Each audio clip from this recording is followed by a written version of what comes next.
আর ঘুমায় মনে করেন এক একটা মানুষ না হইলো 2টা 3টার দিকে, মানে আমগো সকাল হইলো 2-3টার সময়, মানে তখনও ঘুমের আর কি সময় হয়, আপনাদের সকাল হয়। কিন্তু এই যে আমি মদন থেকে আসতেছি, একটা মানুষ নাই যে তারে একটু চন্দ্রতলা গ্রামের কথা আমি জিজ্ঞাসা করব। একটা কাকপক্ষীয় রাস্তার মধ্যে পাইনি। যাক, তারপরেও মালিক খুব সহায়ভাবে আপনাদের মাঝে এনেছেন। আমি সবার প্রতি সালাম রেখে আমার গানে চলে যাচ্ছি। যদি গানের ভাষায় সুরে ছন্দে কোনো ভুল ভ্রান্তি হয় মার্জনা করবেন। আমি ছোট করে আমার পরিচয়পত্র রাখছি। সবার প্রতি সালাম, আসসালামু আলাইকুম।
আমার মনে হইছে ফাটাই আলছে আর কি,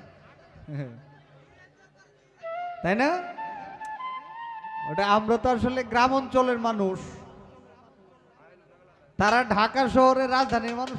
আমরা তো 1টা 2টার আগে ঘুমাই না, একটা 2টায় ঘুমায়, আবার আরেকবার 1টা 2টায় সজাগ হয়। আল্লাহ আপনারা যে শান্তিটা দিছে,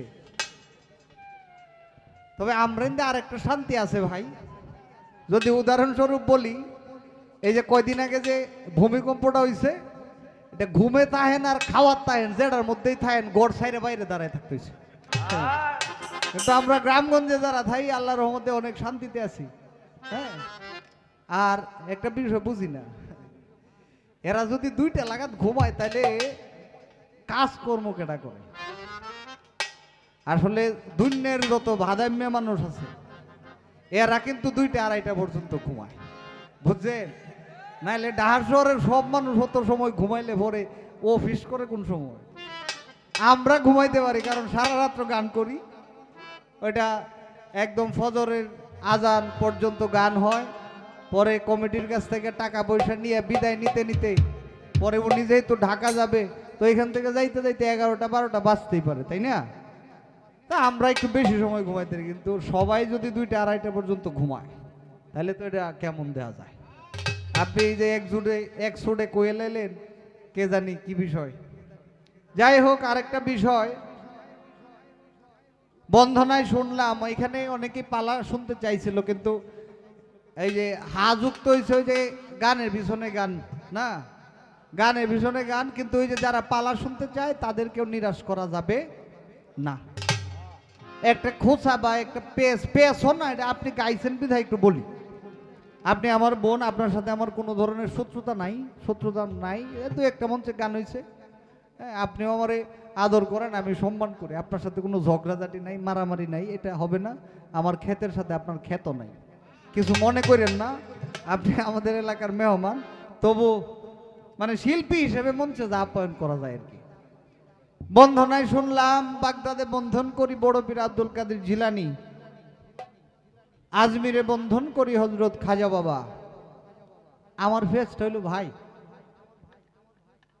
তরিকা অনেকগুলো আছে কিন্তু চারটাকে প্রধান করা হয়েছে, কাদরিয়া, চিস্তিয়া, নকশবন্দিয়া, মুজাদ্দিদিয়া, তাই না? চারটাকে প্রধান করা হয়েছে। আরো কয়েকটা আছে কিন্তু এই চারটাকেই বেশি প্রাধান্য দেওয়া হয়। কিন্তু আপনার বন্ধনার মধ্যে অনেক অলি আল্লাহদের নামই উঠে আসছে, কিন্তু চারজন প্রধানের মধ্যে দুইজনের নাম উঠে আসছে, আর দুইজনের নাম আমি পাইনি। আমার পেস হইল তাদের দুইটা নাম বললে হয়তো আপনার 5 সেকেন্ড করে 10 সেকেন্ড যাইতো। হ্যাঁ, যেহেতু আপনাকে আমাদের এলাকার মানুষ বন্ধনাটা করার সময়টা দিছে, এই 10 সেকেন্ড সময় কিন্তু দিত। আপনি যে দুইজনের নাম বাদ দিলেন এর কারণটা কি? এটার কারণটা কি? এই কারণটা একটু উদ্ঘাটন করতে হবে। কেননা যারা বাউল তারা কোনো একক সম্প্রদায়ের হয়ে প্রতিনিধিত্ব করে না। তারা হিন্দু, মুসলমান, বৌদ্ধ, খ্রিস্টান যা আছে এক কথায় বলা যায় মানব ধর্মের কাজ করে থাকে। সে বিধায় দুইজনের নাম কেন বাদ দিচ্ছেন এটা একটু বলবেন। আর পালা যেহেতু নাই, একটা গান আমি করে যাব, আর পালার দরকার ছিল। আজকে যে শিল্পীকে আপনারা পাইছেন তারা পালা গানের শিল্পী। আমরা যদিও পালা তেমন একটা গাওয়ার পাই না, কিন্তু উনি থাকলে ওনার কাছ থেকে অনেক কিছু রাখা যাইতো। যাই হোক, তবু যতটুকু রাখা যায় আর কি। তো একটা গান করব, গানটা থাকবে এমন: আপনি 5 ওয়াক্ত নামাজ পড়েন, খুব ভালো। আপনি পীর মুর্শিদের পায়রবি করেন, এটাও খুব ভালো। আপনি নামাজ পড়েন না, এটাও খারাপ কোন, এটা আপনার ইচ্ছা। আপনি পীর মুর্শিদের পায়রবি করেন না, এটাও খারাপ বলবো না, এটা আপনার ইচ্ছা। কেননা ব্যক্তিগত স্বাধীনতা আল্লাহ পাক আপনাকে দিছে, এই ক্ষমতাটা আল্লাহ পাক আপনাকে দিছে। কোনটা ভালো কোনটা মন্দ এটা বুঝার ক্ষমতা কিন্তু আপনাকে আল্লাহ পাক দিছে। দেওয়ার পরেও যারা করেন না এটা আপনাদের ব্যক্তিগত বিষয়।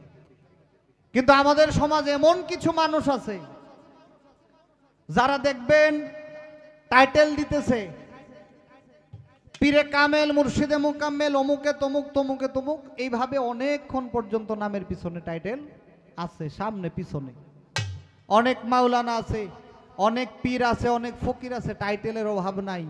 কাপড় চুপড়, বেশভূষণ, পোশাকের মানে পোশাক দেখলে মনে হবে যে ওনার চেয়ে বড় পীর বা ওনার চেয়ে বড় মৌলানা আর নাই। কিন্তু ভিতরে গেলে দেখা যায় যে মাখাল পল যেমন উপরে দেখতে সুন্দর, ভিতরটা কালো। এরকম মানুষ কিন্তু আমাদের সমাজে আছে। তাই ওই জায়গায় লক্ষ্য করে সাধক একটা গান লিখেছে, ওই গানটা আমি গাইব। ওই প্রকৃতির মানুষ যদি থাকেন তাহলে আমি বলবো, দেখেন এত কিছু করার দরকার নাই, এত কিছু দরকার নাই। আপনি যদি সতের সাথে থাকেন, ভালোর সাথে থাকেন, তাহলে অল্প করলেই আল্লাহ রাজি খুশি হইতে পারে।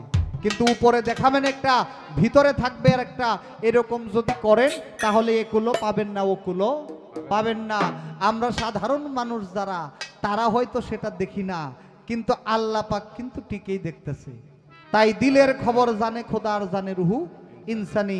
তাই ভিতর এবং বাহির দুইটাই যেন এক থাকে। সাধকের গানটা গাওয়ার চেষ্টা করছি। তো এইখানে বিভিন্ন তরিকার, বিভিন্ন দরবারের ভক্তবৃন্দরা আছেন, যেমন হাওলাপুরীর অনেক ভক্তবৃন্দ রয়েছেন। যে যে দরবারেরই হন, আমিও একটি দরবারের অনুকরণ করি। আমি চিস্তিয়া তরিকায় নিজামিয়া খানদানে আছি। যে যে তরিকারই হন, সকলের কাছে আমার ভক্তি শ্রদ্ধা রাখছি। সকলের কাছে আবারও সালাম, আসসালামু আলাইকুম রহমতুল্লাহি বরকাতুহু। চাই আমার অন্য নারী, যা হবে হোক, আমি যখন মরি মজাটা আগে মাইরে লই। আছে না এমন মানুষ? অনেক আছে। দেখবেন অনেকের বিরুদ্ধে অনেক অভিযোগ পাওয়া যায়, উপরের বেশভূষণ দেখলে চমৎকার, কিন্তু এমন এমন কর্মকাণ্ড করে বেড়ায় যেগুলা বলার মতো না। কিন্তু তাদের বেশভূষণ থাকে যেন বেশভূষণ দেখে মানুষ বলে, আরে না, উনি তো খুব ফরেজগার মানুষ, উনি খুব ভালো মানুষ, যেন ওই পোশাকটা দেখে যেন ভালো সার্টিফিকেটটা দেয়। যাই করি না কেন আল্লাহ সকল কিছু দেখে। আমাদের কারি আমির উদ্দিন সাহেবের একটি গান আছে, পলক মারিয়া সামনে যা পায় ছবি উঠায় যতনে, দুইটা ক্যামেরা তোমার সামনে। একটি অন্তরায় বলছে অন্তরেও ছবি তুলে, অন্তর চক্ষু যারে বলে, মনে মনেও কি ভাবিলে লেখা রাখছে দলিলে। আপনি মনে মনেও কি ভাবছেন এটাও আল্লাহ পাক লিখে রাখছে। যখন হাসরের ময়দানে আমাদের ওই বিচারের সম্মুখীন হতে হবে, তখন আর একজন সাক্ষীর প্রয়োজন নাই। আপনার অঙ্গ প্রত্যঙ্গই সাক্ষী দিবে যে আমার দ্বারা এই খারাপ কাজগুলো করাইছে। আপনার অঙ্গ প্রত্যঙ্গই সাক্ষী দিবে যদি আপনি ভালো করেন যে আমার দ্বারা এই হইছে। আর কোনো সাক্ষীর প্রয়োজন নাই। তাই যারা সামাজিক দৃষ্টিকোণ থেকে নিজেদেরকে ফরেজগার, নিজেদেরকে ফকির, নিজেদেরকে মুক্ত মুখ মনে করি, যদি ভিতরে সমস্যা থাকে আমি বলবো, আমি না সাধক বলছে, এই মেসেজটা উনি দিছে যে এইসব কিছু বাদ দিয়া যদি অল্পও হয় তবুও ভালো। এখন একটি দরবারি শান করতে হবে যে মহান অলির পবিত্র আঙিনায় আমরা জমায়েত হয়েছি। হযরত সাত্তার শাহ রহমতুল্লাহ আলাই, ওনার শানে একটি গান করে বসে যাব, তারপরে আমার বোন দাঁড়াবে। রাত্র 12:30 বোধহয় বাজে, তাই না? তো এই আসরটা শেষ করি, পরে দেখা যাক অন্য কোথাও যাওয়া যায় কিনা। ধন্যবাদ। খুব চমৎকার করে আমার ফকির চান ভাই গান রাখলেন।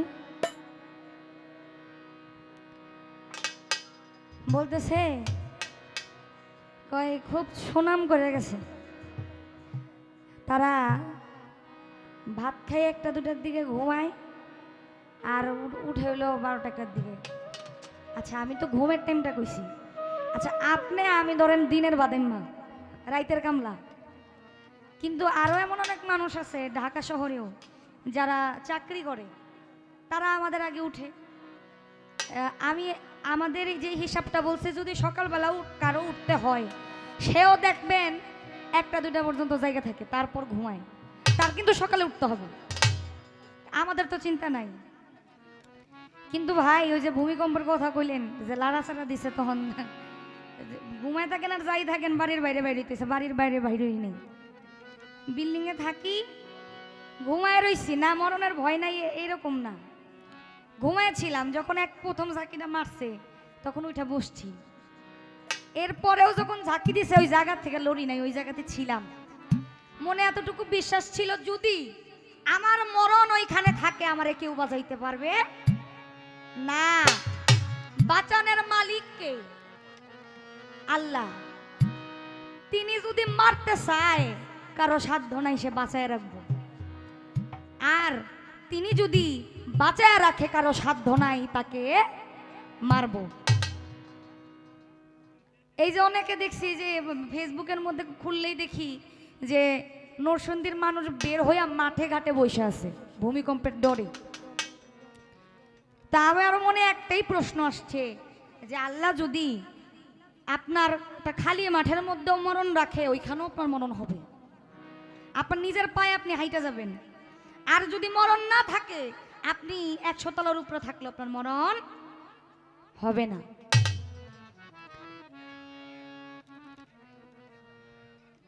জি জি জি বুঝছি বুঝছি। কথা না বলে আপনারা তাহলে 5টা শিল্পী বায়না করে আনতেন, দেখতেন 2টা করে গান গাইলেও 10টা গান গায়ে বইত, এর থেকে ভালো আর কিছু হইতো না।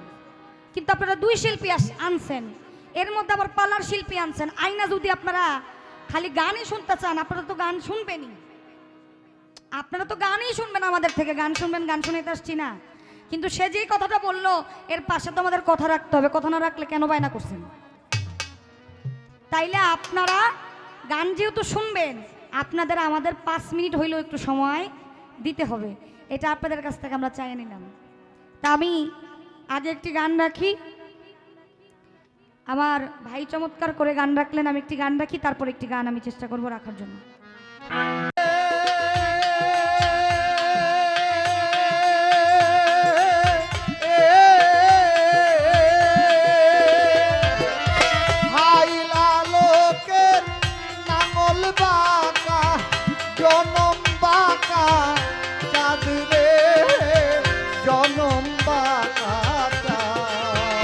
হায় হায় তাহার চাইতে অধিক বাঁকা, হায় হায়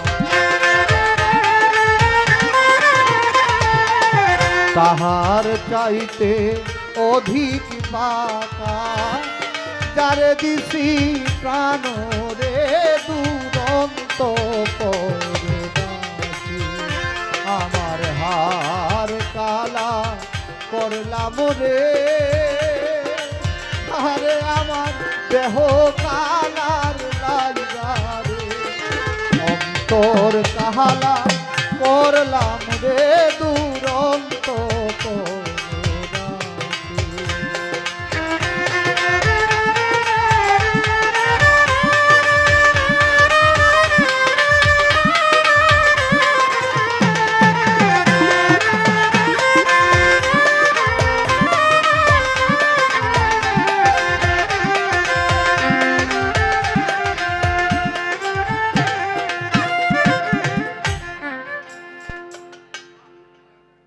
মন মানসিকতা নষ্ট হয়ে গেছিল। হ্যাঁ, কথাটা ছিল ওই যে চিস্তিয়া তরিকা, তরিকার নামটা চিস্তিয়া কিভাবে হইল, এটা কার মাধ্যমে? এটা হযরত খাজা মঈনুদ্দিন চিশতি রহমতুল্লাহ আলাইহির যিনি গুরু খাজা উসমান হারুনি রহমতুল্লাহ আলাই, উনি এটা দিয়েছিলেন। এটা দেওয়ার কারণ ছিল খাজা বাবা যে গ্রামে জন্মগ্রহণ করেন, এটা বললে অনেক সুন্দর করে আরো বড় করে বলা যায়, সেই গ্রামের নাম হচ্ছে চিস্তান। সেই গ্রামের নামের সাথে মিল রেখে যখন খাজা বাবার উপরে আল্লাহ এবং আল্লাহর রাসূলের কৃপা দৃষ্টি, দয়া দৃষ্টি আসলো, বুঝতে পারলো খাজা উসমান হারুনি যে এখন তাকে ভারতবর্ষে পাঠানো উচিত, তখন তাকে বলল যাও তুমি চিস্তিয়া তরিকা প্রচার করো। এটা ওনার মাধ্যমে এভাবে আসছে। কিন্তু শিল্পী যাই হোক, যদি দর্শক সিরিয়াল থেকে, দর্শক সারি থেকে গান বা কথা বলার সুযোগ না দেয়, তাহলে এটা বড় শিল্পী হইলেও গাওয়া সম্ভব না। তো এমন একটা জায়গার মধ্যে এসে বাড়ি দিছে, মেজাজটা একটু আসলে অন্যরকম হয়ে গেছে। ক্ষমা করবেন সবাই, যে গানটির অর্ডার আছে এটা গাই।